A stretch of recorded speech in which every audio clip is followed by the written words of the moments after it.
શું નામ આપનું? ચંદ્રેશ દેસાઈ. શું હોદ્દો આપનો? હું મેનેજર તરીકે છું. અજંતા કંપની. હાજી, અજંતા કંપનીમાં. આજે અત્યારે એક મેસેજથી લઈ અને મહિલાઓ છે તે આજે પહોંચી છે. આખો શું બનાવ હતો અને હાલ તમારા કંપની તરફથી કઈ પ્રકારનું કાર્યવાહી કરવામાં આવશે?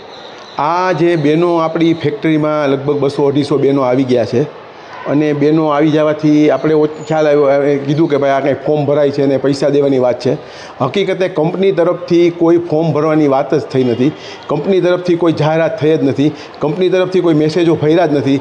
પણ આ અફવા ક્યાંથી કેવી રીતે આવી, કેમ આવી, એ કંપનીને પણ જાણ નથી. એટલે કંપનીએ તાત્કાલિક જેવી જાણ થઈ, ખબર પડી કે આ બહેનો વધી ગયા છે, કંપનીએ તાત્કાલિક ગેટ ઉપર નોટિસ મૂકી અને જણાવી દીધું કે ભાઈ આ એક અફવા છે અને આ સોશિયલ મીડિયાના મેસેજ છે. એટલે આ કંપની સાથે કે કંપનીને આની આ ઘટના સાથે કે આ વસ્તુ સાથે કોઈ લાગુ વળગતું નથી અને નોટિસની કોપી મેં આપને રેફરન્સ માટે આપી છે.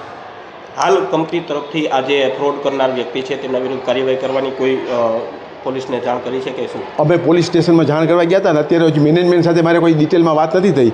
વિગતવાર વાત થઈ સાંજે, કાંઈક સવારથી હું આ જ કામમાં બીજી ઓલો છું એટલે શાંતિથી મેનેજમેન્ટ સાથે વાત કરી અને આગળ શું કરવું કે શું કઈ રીતની કાર્યવાહી કરી એ નક્કી કરીને જણાવશું.